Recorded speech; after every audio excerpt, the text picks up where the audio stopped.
السلام عليكم ورحمة الله وبركاته. إن الحمد لله وصلاة لأهلها. أما بعد فقد قال تباركه وتعالى: يا أيها النبي حرض المؤمنين على القتال. وقال رسول الله صلى الله عليه وسلم: أما بعد فأعوذ بالله من الشيطان الرجيم. بسم الله الرحمن الرحيم. وما أرسلناك إلا رحمة للعالمين. وقال النبي الكريم صدق الله العظيم. ঐতিহ্যবাহী জামিয়া ইসলামিয়া হুসাইনিয়া রহমতুল মাদ্রাসার বাৎসরিক ইসলামী মহাসম্মেলনের মঞ্চে বসা মান্যবর উপবিষ্ট সভাপতি, বিচক্ষণ বিচারক মণ্ডলী ও আমার টকবগে তাজামান বিপ্লবী ছাত্র ভাইরা, সকলকে আমার পক্ষ থেকে আন্তরিক শুভেচ্ছা ও অভিনন্দন। বন্ধুগণ, মুসলমানদের রক্ত ঝরছে আরাকানে, রক্ত ঝরছে কাশ্মীরে, রক্তের স্রোত বইছে আফগানে, রক্তের সাগরে ভাসছে গোটা ফিলিস্তিন। গোটা বিশ্ব মানচিত্র মুসলমানদের রক্তে রঞ্জিত। চারিদিক থেকে বেশি আসছে কান্নার আওয়াজ, মুসলিমদের ফরিয়াদ, শিশুদের আর্তনাদ। সংগ্রামী সাথী ও বন্ধুগণ, এই মুসলমান জাতি তো সেই জাতি যারা অন্যায় করে না, অন্যায় সহ্য করে না, অন্যায়কারী জালেমের বিরুদ্ধে প্রাণান্তর করতে সক্ষম হয়। এই মুসলমান জাতি তো সেই জাতি যারা পারস্য উপসাগরের উপর দিয়ে 30,000 ঘোড়া চালিয়ে মুসলিমদের ফরিয়াদে সাড়া দিয়েছে।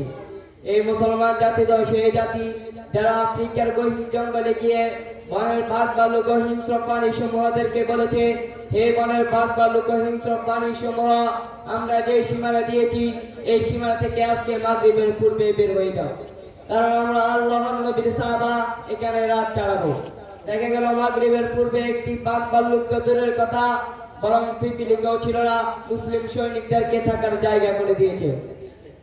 সুপ্রিয় শ্রোতা মণ্ডলী, এই মুসলমান জাতি তো সেই জাতি যারা ইয়ারমুকের ময়দানে আহত ভাই আফানি দাও বলে চিৎকার করছে।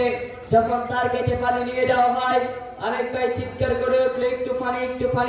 যখন তার কাছে পানি নিয়ে যাওয়া হয়, আরেক ভাই চিৎকার করে উঠলো ফানি। যখন তার কাছে পানি নিয়ে যাওয়া হয়, আরেক ভাই চিৎকার করে উঠলো এক ফোঁটা পানি। যখন তার কাছে পানি নিয়ে যাওয়া হয়, দেখা গেল সে শহীদ হয়ে গেল। ফিরে আসলো দ্বিতীয় জনের কাছে, দেখলো সেও শহীদ হয়ে গেল।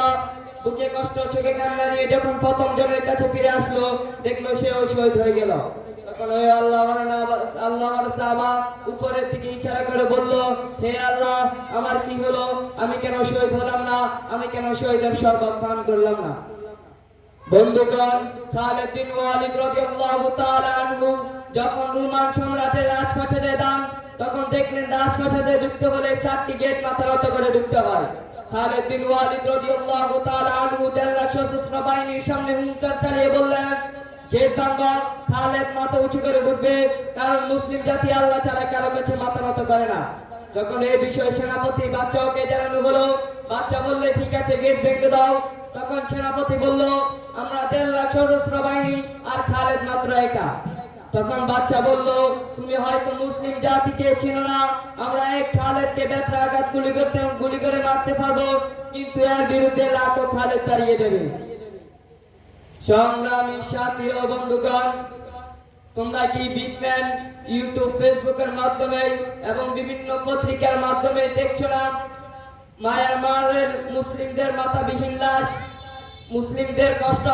রাত্রে হায়নাদার দল তাদের উপর ঝাঁপিয়ে পড়ছে, রাত্রে ঘরবাড়ি পুড়িয়ে ছাই করে দেওয়া হচ্ছে, আস্ত মুসলমানকে জীবন্ত পুড়িয়ে ছাই করে দেওয়া হচ্ছে, মায়ের কোল থেকে শিশুকে নিয়ে হত্যা করা হচ্ছে, বাপের সামনে থেকে ছেলেকে নিয়ে তার মাথা কেটে ফুটবল খেলা হচ্ছে। এই করুণ দৃশ্য দেখে আজকের রাজা বাচ্চাদের শরীরের একটি রোম শিরে ওঠে না। কোথায় জাতিসংঘ, কোথায় মানবাধিকার, কোথায় ওয়াইসিরা, কোথায় বুদ্ধিজীবীরা? তারা কোথায়? সংগ্রামী সাথী ও বন্ধুগণ, তোমরা কি শুনছো না ফিলিস্তিনের কান্নার আওয়াজ, ইরাকের কান্নার আওয়াজ, আফগানের কান্নার আওয়াজ, কাশ্মীরের কান্নার আওয়াজ, ফিলিস্তিনের শিশুদের আর্তনাদ? তারা বলছে: হে মুসলিম জাতি, তোমাদের কি এখনো অলসতার জীবন দূর হয়নি? তোমাদের কি এখনো অলসতার জীবন শেষ করে জিহাদের ময়দানে ঝাঁপিয়ে পড়ার সময় হয়নি? বন্ধুগণ, পরিশেষে আমি বলতে চাই, আমরা সবাই আসি কোরআনের আহ্বানে, আল্লাহর জীবন বিলাতে চলে তীব্র গতিতে।